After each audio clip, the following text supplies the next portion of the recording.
Have you ever wondered how you could gift wrap a large circular object that has tapering sides? It's really a lot easier than you might think, and I'm going to demonstrate for you now how I've been doing it at Christmas time for many years. It's best to use a reasonable quality wrapping paper.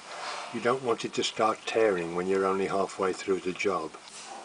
Roll out some on a tabletop like this with the wrong side up.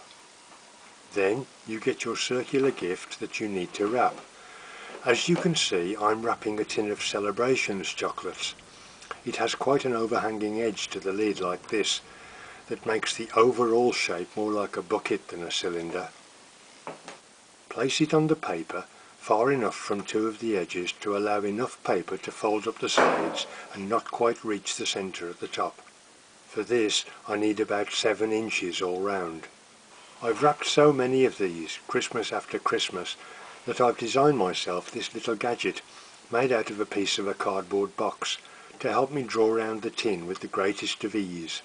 It's basically a triangle with one side cut round to fit the curve at the bottom of the tin, while the tip of it is 7 inches from the middle of that curve, with a little notch in it to accommodate the point of a pencil or a ballpoint pen. Once I'm satisfied I'm correctly positioned, I get my pencil or pen slotted into the little notch at the tip of my cardboard jig, hold the tin down to stop it moving and draw all round it like this. I then straight away draw round the tin itself so I can position it properly in the middle later. Move the tin out of the way and you can see we've got a donut shape drawn on the paper with a smaller circle inside our big one. We then get our scissors and first of all cut all the way across the roll. Next we cut all around the big circle.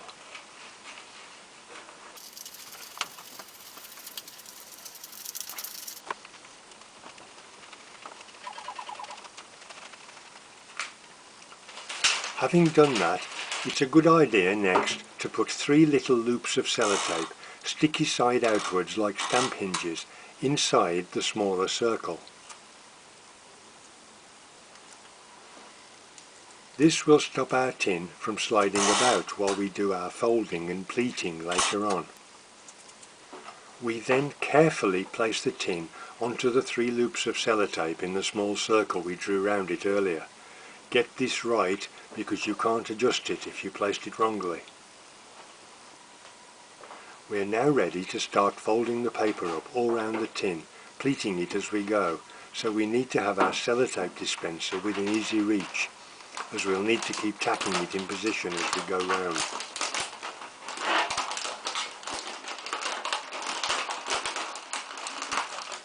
Like this.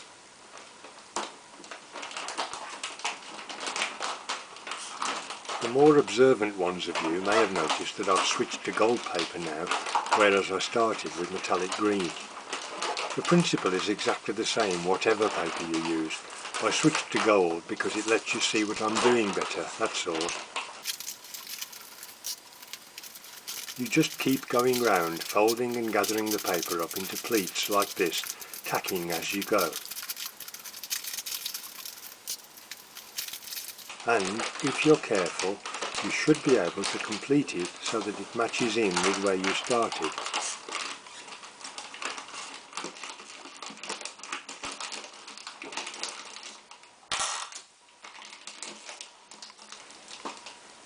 Like this.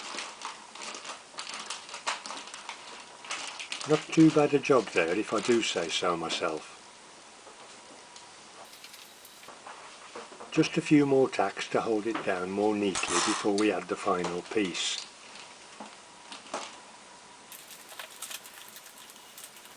To finish it off nicely, we need to cut out another smaller circle of paper.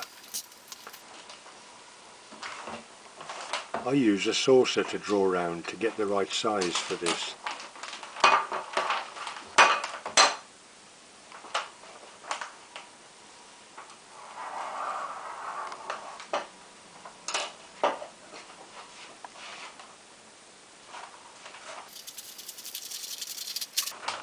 Then, of course, we cut out the small circle.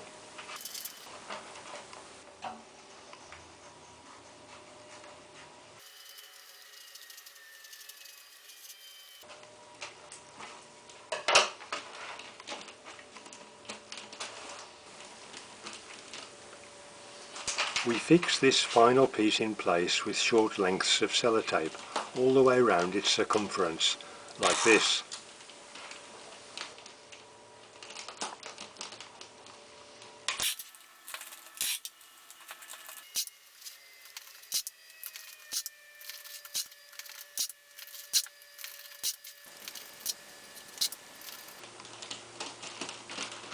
And there we have it. All it needs now is for us to attach a label and write on it who the present is intended for.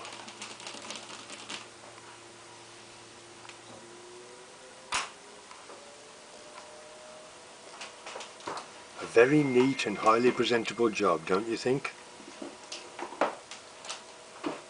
And that's how to do it.